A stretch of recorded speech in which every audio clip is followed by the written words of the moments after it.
आज बहुत सारे एरियाज में स्पेशली कराची में भी ग्रिड ओवर एक्साइड हो चुकी है और वहाँ पे नेट मीटरिंग नहीं हो पा रही।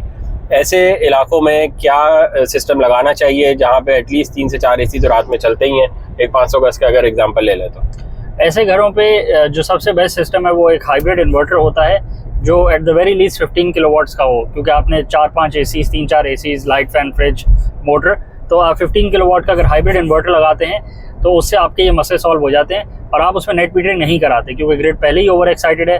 और ओवर एक्साइटेड का मतलब होता है कि एक तो वहाँ पे वोल्टेज भी सपोर्ट नहीं करते और दूसरा आपको ग्रिड भी अलाउ नहीं करती, वहाँ नेट मीटरिंग वैसे ही ओवर कैपेसिटी हो चुकी होती है, ट्रांसफार्मर वैसे ही फुल हो चुके होते हैं। तो आप वहाँ हाइब्रिड सिस्टम लगाएं और 15-20 किलोवाट से बड़ा घर भी 500 गज का जो होता है उसका काफ़ी हद तक लोड कवर हो जाता है। बाकी थोड़ी बहुत मैनेजमेंट करनी होती है कि सारी चीज़ें एक साथ ना चलाएं, तो आप इजीली उसको मैनेज कर सकते हैं। साथ में आपको ये करना है कि अब उसमें बैटरी बैंक्स आप बढ़ाएं, क्योंकि आप अभी अगर 2 बैटरी बैंक से स्टार्ट करते हैं तो उसमें यह है कि आप पीक आवर्स थोड़े बहुत निकाल सकते हैं, अपने लाइट लोड को उस पर निकाल सकते हैं। अगर आप उस पर 5, 6, 8 बैटरी बैंक्स कर लेते हैं तो आप बड़ा कंफर्टेबली सुबह रात के 3 बजे, रात के 4 बजे तक अपनी जो कंजम्पशन है वो इंडिपेंडेंटली कर सकते हैं। दिन में सोलर पे, शाम और रात में बैटरीज पे।